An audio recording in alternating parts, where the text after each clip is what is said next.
I don't want to trespass Govinder's property because that might just become a problem. So if we could go a little bit more down and then you can get a clear shot.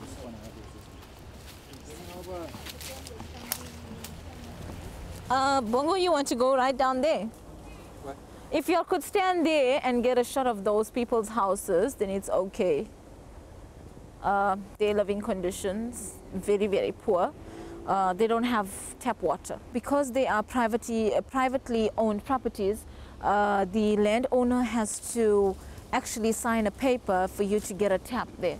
He doesn't want to sign the papers to give them permission for the water. So they actually go out to our Jondal site and they fetch water, or they go up to Govinder's house sometimes and fetch water. These people here, they actually fall under the municipality property, so they don't like pay rent because they're under the municipality property. Hello. The house got burned last year, September. It got burned down. But they have water. They use the water coming up from where I stay. Shall we go this way? They actually used to cover the leaks on the roof and things. So because of the heavy winds last night, it got flown out.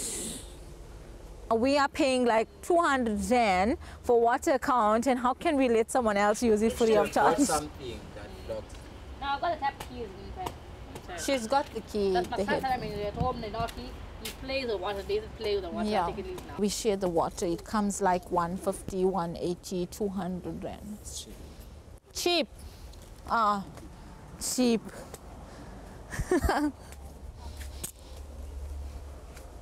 They actually tend not to give us permission to do any development here. If your house is falling down, it's falling down, you don't develop it.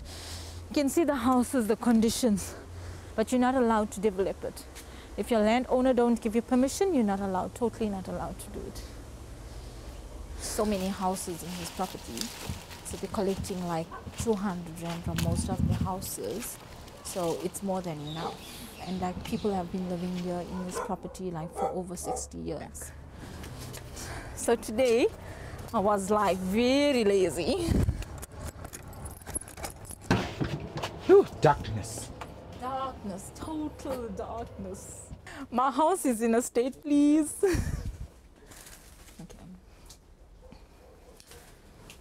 This is what actually happened yesterday. We had the heavy rainfalls, and as you can see, that you're not allowed to do anything.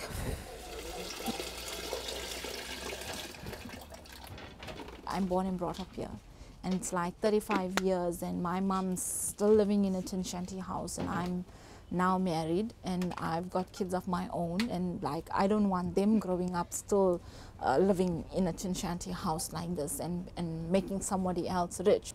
The municipality does nothing around here, nothing. They don't even come here. We are struggling on our own. In our organization now, we are struggling on our own. Before Abushlali could come in, there was no organization.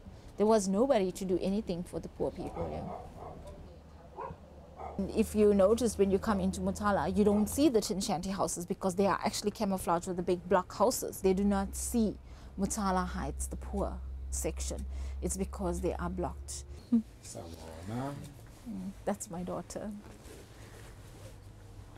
In 2007, when I was assaulted and things like that, we even went to the station because Govinda had contacts there. We didn't get any assistance from the station. They squashed my files and threw it away, things like that. And yeah, as I said to you, with that 50 Rand to put me away, he even made it clear to one of the guys that work with us in Abushlali, Richard Pitthouse, when he came down with the Natal Mercury on the 31st of August 2007. When he came down with the Natal Mercury, they were actually, Richard asked him, because when he came there and attacked the photographer and he pulled out his memory stick, Richard said, "You are such an aggressive man, you're such a bully." And he says, "I'm the gangster or mafia of Mutala, so you can't like play around with me." And then Richard said, "So, okay, if you say you are that kind of a person, did you really threaten Shamita to, you know, kill her or put her away for 50 Rand? And he says, "Yes, that's what I said. I will do that. I will put her away for 50 Rand." But then he couldn't I don't know. I think I was too strong for him to come and attack me. Yeah.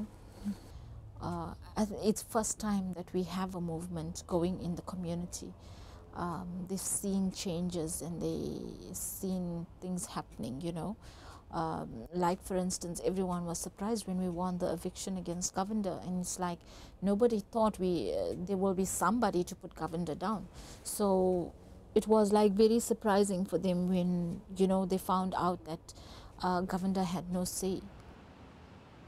I will say I'm still unfree because my housing system haven't changed.